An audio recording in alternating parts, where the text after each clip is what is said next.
A nova Lei Geral de Concursos é o maior chove no molhado que existe e a prova online também não é um monstro que muita gente está falando. Vamos discutir um pouco disso agora.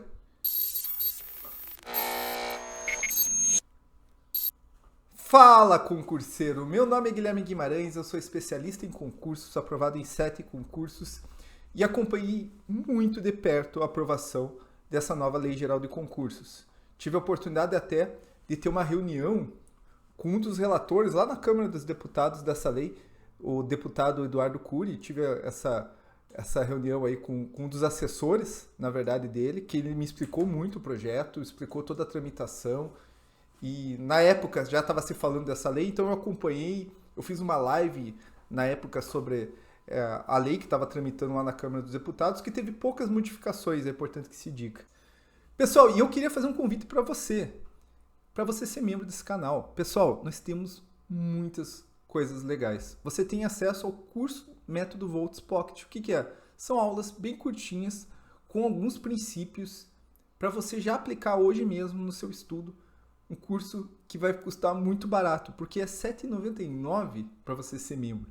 Você não fica por aí também, você tem acesso ao grupo de WhatsApp, você tem acesso a lives mensais comigo, e a gente também dá desconto e estamos trazendo coisas novas. Hoje mesmo a gente vai dar uma consultoria para quem é membro, vamos fazer uma reunião aí, uma consultoria em grupo.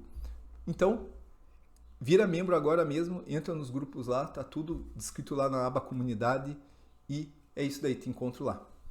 E eu me assusto com a quantidade de baboseira que é falada sobre essa lei. Seja por desconhecimento da lei, seja por querer às vezes criar um monstro que eu acho que não existe, porque assim, é uma lei que ela chove no molhado. Se você lê ela, você vai ver que ela pouco inova, ela traz muitas coisas que são, na verdade, coisas que já foram decididas pela jurisprudência, que já tem julgados, e ela meio que coloca tudo numa lei. Talvez ela seja até importante para quem vai fazer um concurso, mas para quem participa de um concurso é complicado. Quem vai fazer, digo, elaborar, né, um concurso. Então ela é uma lei bem complicadinha e eu quero dar uma passada nela com vocês aqui, explicar um pouco com vocês algumas situações e mostrar, na verdade, que assim, é muito efeito assim, nossa, a gente precisa falar dessa lei.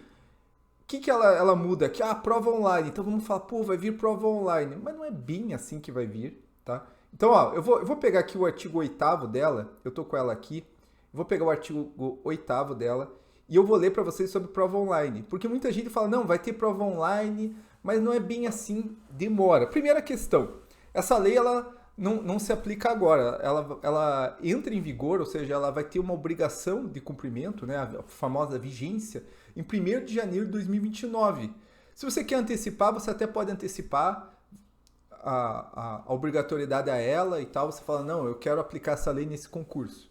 Mas, em tese, só em 1º de janeiro de 2029. Tem muita gente falando, não, vai ter agora a prova online. Olha o que a lei fala sobre a prova online. O concurso poderá ser realizado total ou parcialmente à distância. Então, você pode fazer ele à distância, né? Não precisa fazer ele presencialmente. De forma online, por plataforma eletrônica. E daí aqui você vai ver alguns pontos. Precisa ter acesso individual seguro. Então precisa ser algo seguro. Precisa ser algo imune a você tentar burlar o sistema. Em ambiente controlado. Pessoal, tua casa é um ambiente controlado? É um ambiente controlado? Você vai conseguir... Porque a gente falou, não, vai fazer prova... Agora vai poder fazer prova de casa. É um ambiente controlado sua casa? Pode ter alguém aqui, um cartaz aqui atrás. Então não é um ambiente controlado.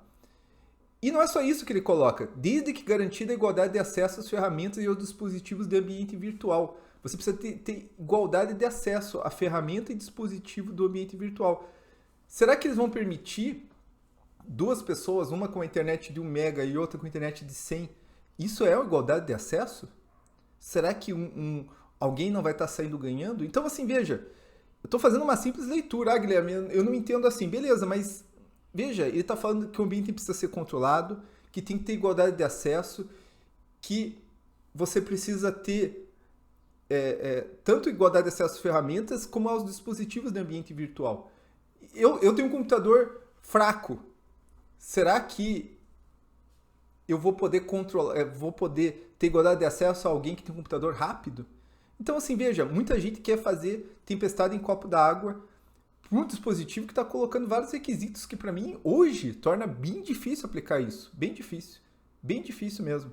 E daí o pessoal está querendo dizer que isso daqui vai ser aplicado. E sério, para fazer esses vídeos, a gente estuda. Eu estudo a lei, né? Eu já tinha estudado a lei, eu tinha uma live de mais de 1 hora com essa lei. Eu sou professor de direito administrativo e eu vejo outros vídeos, porque muitas pessoas podem trazer insights interessantes. Tem gente que não pegou a lei. A pessoa pega uma notícia e comenta a notícia. A pessoa não procurou a lei. Aliás, estava difícil de achar a lei. Eu mesmo demorei para achar. Vários sites não estavam dando acesso, não sei porquê.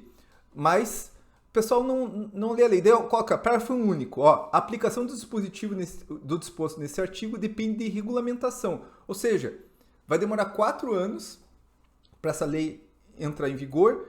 E além disso, você vai ter que regulamentar. Ou seja, vai ter que ter uma outra lei. Na verdade, não precisa nem ser uma lei, pode ser um decreto, né? Uma outra norma para regulamentar isso daqui, que poderá ser geral para o ente da federação ou específico por cada órgão ou entidade. Então, os órgãos mesmos podem colocar a regulamentação. Mas veja, tem que ter uma outra norma para regulamentar isso daqui. Então, não é algo simples, você vai ter que regulamentar. E aqui, com consulta pública prévia obrigatória, ou seja, você vai ter que abrir para a população opinar, para ver se é contra ou não. Então, você vai ter que fazer uma consulta prévia, observar os padrões de segurança da informação previstos em lei. Além disso, você tem que observar os padrões de segurança da informação. O que eu quero dizer? Claro que a gente fica meio reticente. Pô, prova online? Pô, o Brasil é o rei da malandragem, de burlar sistema, de hackear as coisas. Tá aí os golpes inúmeros para dizer que eu não estou mentindo. Então você sempre fica assim, pô, prova online alguém vai burlar. Mas também não vai ser fácil porque você vai ter que garantir isso daqui. E, além disso, vai ter o Ministério Público em cima. Eu acho hoje bem complicado, bem complicado. Só consigo visualizar isso hoje se você tivesse, por exemplo, uma escola, que você tivesse computadores iguais. Daí sim eu entendo uma prova online. Mas fora isso, em casa, como muita gente está discutindo, eu acho muito complicado. É um ambiente controlado sua casa? Não é um ambiente controlado. A administração pública não controla o ambiente da sua casa. Não tem jeito. Ah, mas tem as provas do TOEFL lá, que é feito. Mas são outras situações.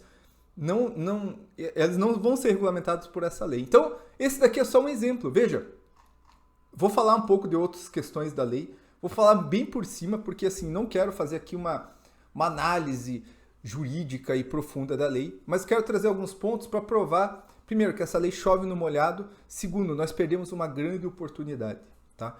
Então, olha o que é essa lei. Ela vai se aplicar aos concursos, em geral, executivo, mas não são todos. Por exemplo, magistratura, porque eles têm lei complementar, os dos ministérios públicos, da defensoria, das forças armadas e das empresas e sociedades de economia mista. Então, ele não vai se aplicar a esses concursos, tá? Porque eles têm algumas regulamentações próprias, tá? E a lei, ela chove no molhado porque ela repete várias coisas. Ó, vou dar só um exemplo. Ó. Compreenderá no mínimo a avaliação de provas e títulos facultada a realização de curso ou programa de formação, né? O que a gente chama de CFP, né? Curso de formação profissional, desde que justificado em razão da natureza das atribuições do cargo e prevista no edital. Então, veja, ele está falando, pode ter CFP, mas tem que estar. Agora, assim, o que impede hoje de ter um CFP? Vários cursos têm curso de formação. Né? Os cursos das polícias têm, outros também têm. Né? Só que daí aqui ele só coloca, precisa estar previsto no edital. Então, assim, não inova muito. Talvez ele seja importante para concursos municipais, para dar mais segurança jurídica. Então, autorização para abertura a concurso, coloca os requisitos aqui. Veja, eu não estou querendo dizer que essa lei ela é inócua, mas eu quero dizer que pouca coisa que está nela vai trazer algum efeito na tua vida, tá? Por exemplo, aqui, ele fala que o concurso público para ser aberto, e eu acho que aqui é uma coisa que é interessante, né? 8.112 já tinha regulamentações assim, mas eu acho que essa lei vai trazer um impacto nos concursos estaduais, falando que para você autorizar a abertura do concurso precisa ter inexistência de concurso anterior válido para os mesmos cargos e empregos com candidato aprovado e não nomeado. Então, se você tem um concurso anterior com candidato aprovado e não nomeado, você não pode autorizar concurso público. Salvo uma exceção que ele coloca aqui, se houver concurso com candidato aprovado e não nomeado para os mesmos cargos ou empregos, é autorizada a abertura excepcional mediante demonstração de insuficiência de quantidade de candidatos aprovados e não nomeados diante da necessidade. Então, tem 5 pessoas para serem nomeadas. Você pode abrir um novo concurso público, mas desde que fala assim, olha, essas 5 não vai suprir, não. Precisa já abrir um e tocar antes. Nas PMs acontece muito isso, né? Eles abrem muito concurso. Então, aqui é uma previsão. Você não vai poder autorizar um novo concurso se tiver concurso válido com candidatos aprovados e não nomeados.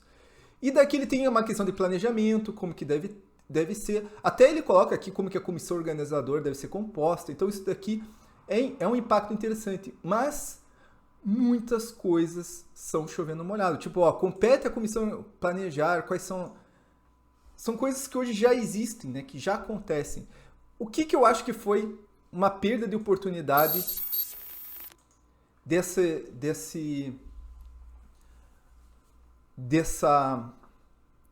projeto de lei. Como eu falei, eu acompanhei de perto esse projeto de lei, conversei com quem elaborou as ideias, e assim, eles tinham inúmeras ideias, inúmeras leis que eles resolveram juntar e tentar fazer um projeto de lei único. Várias coisas interessantes, mas eles pegaram tudo que não era controverso. E eles chamaram várias pessoas para opinar, mas esse é um grande problema no Brasil. O concurseiro não tem voz. Veja, eles chamam professor de direito administrativo, pessoas que entendem princípios das normas de direito administrativo, mas não entendem concurso, não sabem da realidade do concurso. Talvez tenham feito um concurso, 2. Eles chamam pessoas expert e não chamam o concurseiro, não chamam as pessoas que estão ligadas a concurso público. Então você não tem nenhuma norma que possa discutir, por exemplo, um dos grandes problemas de concurso público, que são questões anuladas, questões mal formuladas, que às vezes o candidato recorre e a banca mantém. Não tem nenhuma regra sobre isso. Na verdade até tem, mas assim, nada que mude. Segurança de concurso público. Eu venho aqui denunciando no canal há inúmeros concursos sem, por exemplo, detector de metais.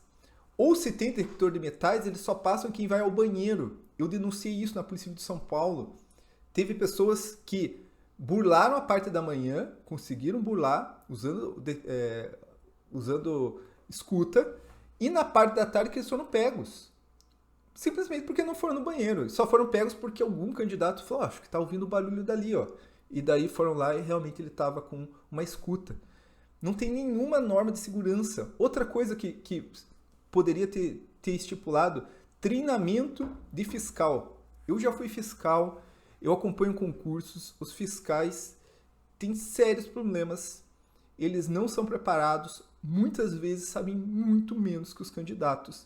Não tem nada sobre isso, sobre como que os fiscais serão preparados, garantido, por exemplo, horas mínimas de treinamento, não tem. É gente muito mal remunerada que treina muito pouco e comete erros absurdos, como no CNU, que vários fiscais deram instruções diferentes do que estava no edital e muitos candidatos poderão até ser eliminados por causa desses fiscais. Então veja, perde-se várias oportunidades. E daí você tem isso daqui, muito chovendo molhado, né? Muito chovendo molhado, o que tem que fazer a fiscal, como que é a execução, o que tem no concurso público. Por exemplo, aqui, ó, o edital deverá conter, no mínimo, procedimentos para inscrição. Sério que hoje não é assim? Sério que hoje... Se hoje o edital não tiver isso daí, né, as etapas do concurso público, por exemplo, poderia colocar aqui que deveria ser obrigatório ter no edital as datas de cada fase do concurso público. Tem concurso público que o pessoal fica esperando, possível de São Paulo, 2 anos, e lá o pessoal, quando quer, divulga alguma coisa. Então, mas não tem que só ter etapas. Quando couber os títulos, a instituição... Então, veja, até pode ser interessante para deixar isso daqui bem claro, mas não vai mudar nada. Aliás, se você deixar algumas coisas, o Ministério Público certamente entraria e falar, isso aqui precisa constar no edital, né? Daí ele fala aqui da avaliação de provas e títulos, e aqui, que muita gente fala que é novidade. Nossa, que novidade! Sem prejuízo de outros tipos de provas, são formas válidas de avaliação. Daí coloca aqui, conhecimentos, provas escritas, objetivas, dissertativas e orais que cubram conteúdos gerais e específicos. Daí muita gente fala assim, não, agora vai ter prova oral. Meu Deus! Pessoal, isso acontece. Qualquer concurso hoje pode ter prova oral. Se eu fizesse um concurso com prova oral hoje, poderia fazer, tem que estar previsto em lei, claro, você tem que seguir, mas pode. A Polícia de São Paulo, investigador, de maneira inédita, coloca prova oral. E tá lá, ninguém vai falar, não, não pode fazer. E tem gente falando, nossa, agora vai ter prova oral. Como assim? E muita gente tá colocando isso aqui como novidade, quando já existe, ó. De habilidades, elaboração de documentos, simulação de tarefas próprias do cargo e emprego, bem como testes físicos compatíveis com suas atividades. Não tem hoje isso, né? Não tem hoje isso daqui. Você não vai lá e vai fazer lá em vez de você fazer uma dissertação, às vezes você vai fazer um documento, prova de delegado, tem isso daí. Ah, mas será que eles vão fazer para assessor administrativo da prefeitura? Eu acho que não vão continuar não fazendo, porque isso daqui é custoso, demora para você corrigir. Vão continuar não fazendo. Eles só não faziam antes porque não achavam necessário. E de competências, né? Avaliação psicológica, exame de rigidez mental, teste psicotécnico, conduzido por profissional habilitado nos termos de regulamentação específica. Hoje já existe. Nas provas policiais tem, em algumas outras provas você tem também. Não muda nada. É um chover no molhado. Então, é isso daqui. Daí eu falo do CFP. Veja, posso estar pulando um ponto ou outro aqui, mas eu quero só mostrar isso daí. E muita gente está fazendo. Nossa, nova lei geral de concurso, meu Deus, vai mudar muita coisa. Infelizmente, eu acho que foi uma oportunidade perdida, porque foram mais de 20 anos isso daqui tramitando. E ela é uma lei covarde, ela não enfrenta os grandes problemas do concurso público brasileiro. Ela não aperfeiçoa. Ela tinha umas ideias interessantes, por exemplo, do CFP, servir como avaliação. Ela tinha várias ideias interessantes no decorrer aí, mas eles, tudo que era polêmico, eles iam tirar e fazer uma lei morna que pouco ajuda o concurseiro. O que você achou disso daí? Deixa nos comentários e bora estudar, pessoal!